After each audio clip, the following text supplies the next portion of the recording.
67IH Farmer here, giving you an update on the barn. We've got electricity fed through an extension cord currently. I got a buddy working on the electrical for me still. Right now we're working on wiring up the switches for the lights up here. I hung the lights up a couple days ago. They all work. I got bulbs in them. I can plug them in with the extension cord. I got extension cord in. Like this one's plugged in to the extension cord box. Got my radio hooked up. That's inside this new toolbox I got. Toolbox right here. Everything I need in there. I got my wrenches. Got my 3/8 drive ratchet. My 1/2 inch sockets. Sawzall blades. Here I got my 1/2 inch ratchet. It's kind of empty, I know. Here's my screwdrivers. Screwdrivers and wire brushes.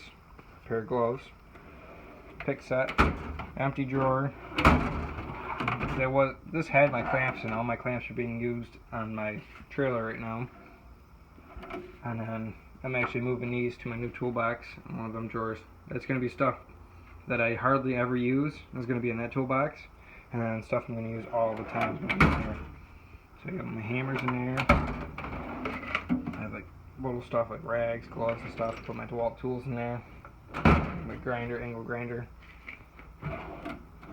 So that. Here's my breaker bars. Broken breaker bars. Anyway.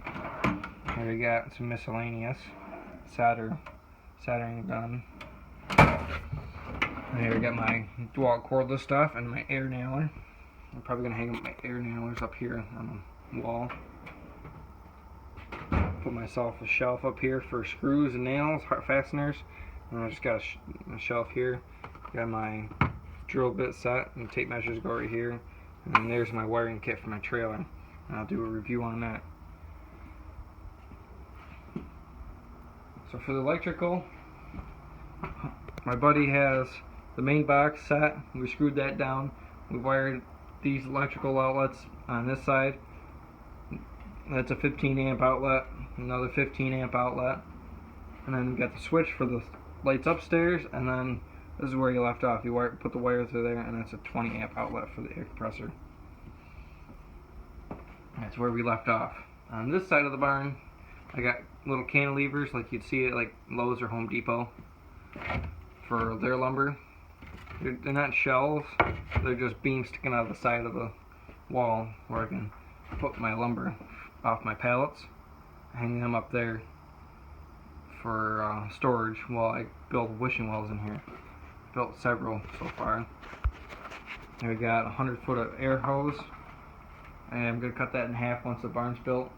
Well, the electric's all done, so I can actually plug that in there. I only need 25 feet in here, max. So I have a 75 footer and a 25 foot extension cords. Let's take a journey upstairs. Not much has changed up here. Got coal lumber I bought, a bunch of 2x4s and stuff to frame up my door. You got low ceilings, just bumped my head. This is where I'm going to store tires. I'm going to store tires on the side here and go across. Lumber's going to stay there on the side.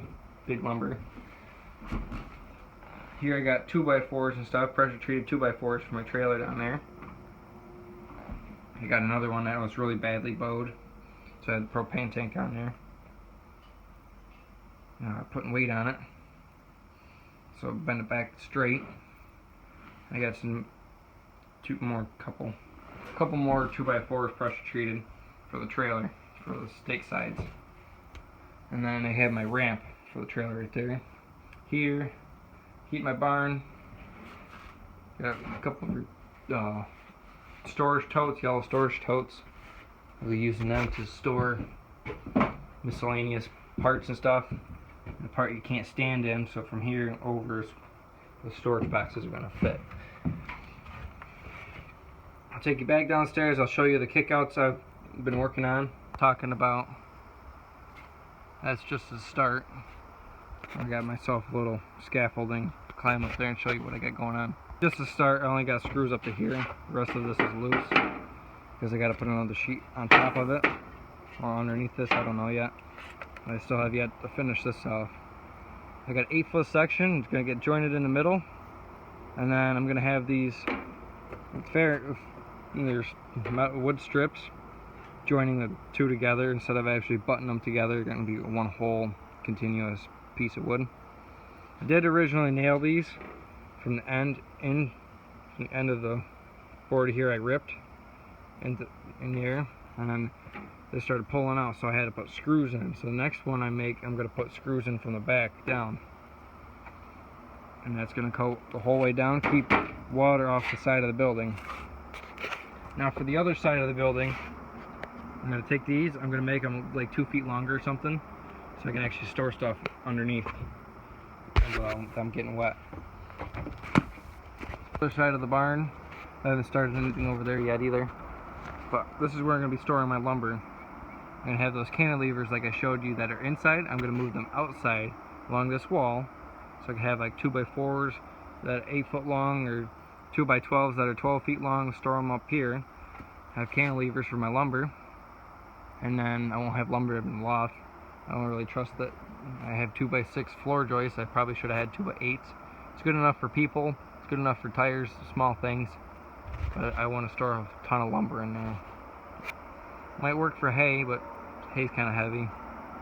So if you make a 12-foot wide barn, definitely use 2x8s. That's what I've learned. The 2x6 will be fine for what I'm doing, but I recommend using a little bit heavier duty wood than that. Cantilevers, they're going to be moved outside for all my lumber, all my pallet boards. I have more pallets I got to cut up over there. I got my deck boards. Thanks for watching. Please like and subscribe. Still have concrete yet to do. I'm going to do one more pour. Stay tuned for that. Stay tuned for my trailer video, chop cut rebuild, and I'll catch you next time.